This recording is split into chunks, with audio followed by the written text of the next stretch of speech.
রাধে রাধে বন্ধুরা, নতুন একটা ব্লগ নিয়ে এলাম তোমাদের কাছে। কাছে দূরের বন্ধুদের আন্তরিক ভালোবাসা জানিয়ে শুরু করছি ব্লগটি। সকাল থেকে রাতের নানা কাজের মধ্য দিয়ে চলে যায়, তার মধ্যে আমার জীবনে সবথেকে গুরুত্বপূর্ণ কাজ তোমাদের সাথে শেয়ার করতে পেরে আমার ভীষণ আনন্দ হয়। ভগবান যে আমাকে এত সুযোগ দিয়েছে, সেটাই আমার জীবনে অনেকখানি মূল্য। প্রতিদিনের মতো আজও গোপাই আর ননীদের জন্য কিছু রান্না করেছি, সেটাই তোমাদের কাছে তুলে ধরেছি। আশা করছি তোমরা গোপসোনাদের রান্না দেখতে ভালোবাসো, সঙ্গে তার প্রসাদ দর্শন। বলো তো, ভালো কি লাগবে না?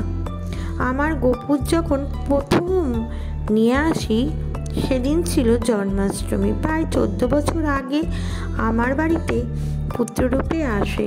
তারপর থেকে তার এক একটি ছলনা দুষ্টুমি আমার জীবনের বেঁচে থাকার পথগুলো এক এক করে বলে দিতে থাকে। গোপাই আসার পর থেকে আমি নিজের মনে অনেক জোর পেয়েছি। আস্তে আস্তে গোপাইয়ের লীলাগুলো তোমাদের শোনাবো। আজ যেই লীলাটির কথা শোনাবো, একটু বন্ধুরা ধৈর্য ধরে শোনো। রাতে ঘুমিয়ে আছি, দেখছি ঘর দিয়ে একটা ছোট্ট বাচ্চা হামাগুড়ি দিয়ে সিংহাসনে উঠছে আর নামছে। আমি মনে মনে ভাবছি, এত সুন্দর বাচ্চাটি কার? রং তার দুধের মতো, মাথায় চুল নেই, গায়ে জামা প্যান্ট কিছুই নেই। তখন ছিল ঠান্ডার দিন। আমি ভাবছি, ঠান্ডার মধ্যে বাচ্চাটি মাটিতে হামাগুড়ি দিচ্ছে, একবার সিংহাসনে উঠছে, আবার নেমে ঘর দিয়ে ঘোরাঘুরি করছে, সিংহাসনে উঠছে। আমি কিছুক্ষণ দেখার পর আমি তাকে ধরতে যাই, কিন্তু সে আমার সামনে থেকে চোখে নিমিষে চারিদিকে বেরিয়ে বেড়াচ্ছে আর হাসছে। আমি কিছুতেই তাকে ধরতে পারছি না। এইভাবে কিছুক্ষণ দৌড়দৌড়ি করার পর আমার ঘুম ভেঙে গেল। আমি তখন ঘুম থেকে উঠে হঠাৎ চারিদিকে তাকিয়ে দেখছি, না তো, এটা তো আমার স্বপ্ন ছিল। কিছুক্ষণ পর আমার ছেলেও তখন ঘুম থেকে উঠে গেছে, আমায় বলছে, মা, আজকে একটা আমি স্বপ্ন দেখেছি। আমি জিজ্ঞেস করতেই বলছে, মা, একজন ছোট্ট বাচ্চা ধপধপে ছোট্ট ঘর দিয়ে হামাগুড়ি দিচ্ছে আর এদিক ওদিক যাচ্ছিল। আর আমি কথাগুলো শুনে আটকে উঠলাম। কি বলছিস তুই বাবু? হ্যাঁ, আমিও তো এই স্বপ্নটাই দেখেছি। একই স্বপ্ন দুজনেই দেখলাম। ভাবতে ভাবতে মনে পড়লো কেন দেখেছি। সেটাই হলো বন্ধুরা, সিংহাসনটা যেখানে রেখেছিলাম সেখান থেকে সরিয়েছিলাম। তার জন্য আমি ভাবছিলাম যে এর জন্যই হয়তো যখন আমি সিংহাসনটা সরিয়েছিলাম, গোপাইয়ের মুখে একটু হাসি ছিল না। তখন অতটা আমি বুঝতে পারিনি। স্বপ্ন দেখার পর বুঝে গিয়েছি গোপাইয়ের ওই স্থানটি একদমই ভালো লাগেনি। তার জন্য হয়তো তার কোনো অসুবিধে হচ্ছিল, তাই এমন দেখালো। যাই হোক বন্ধুরা, গোপাইয়ের লীলার কথা অনেক আছে, একটা করে তোমাদের বলবো। ভগবান ছিলেন, ভগবান আছেন এবং থাকবেন। রান্না করছি, তার জন্য আলুটাকে সেদ্ধ করে নিয়েছিলাম। সেই আলুটা কাঁচা লঙ্কা দিয়ে আর সামান্য জিরে আগে দিয়েছিলাম, গন্ধটা ভালো হয়।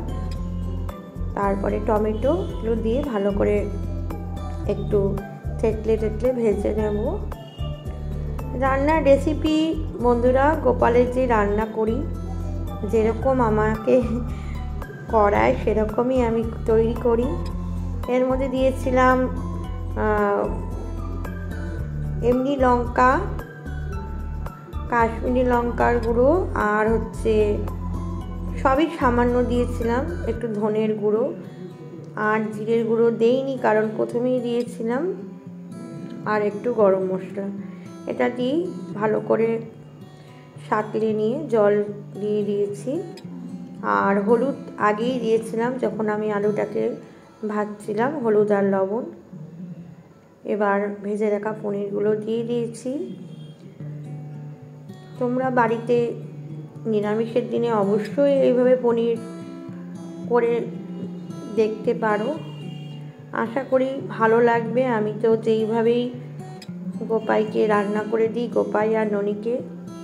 সত্যি বন্ধুরা অপূর্ব, মানে প্রসাদ অবশ্যই যেইভাবেই তুমি রান্না করো তার স্বাদটা দ্বিগুণ বেড়ে যায়। কিছুক্ষণ ঢেকে রেখেছিলাম, তারপর ফুটে গেলে নামিয়ে নিয়েছি।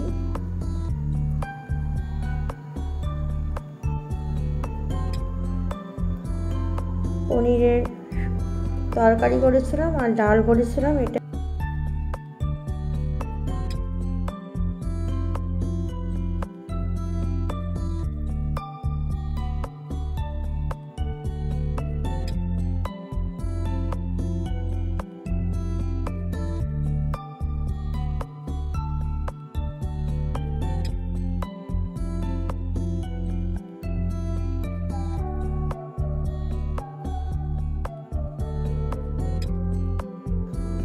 গোপাই আর ননিকে একটু দর্শন করে নাও। এবার আমি ভোগ নিবেদন করব তুলসী পাতা দিয়ে। সকলে ভালো থেকো, সুস্থ থেকো। হরে কৃষ্ণ, রাধে রাধে।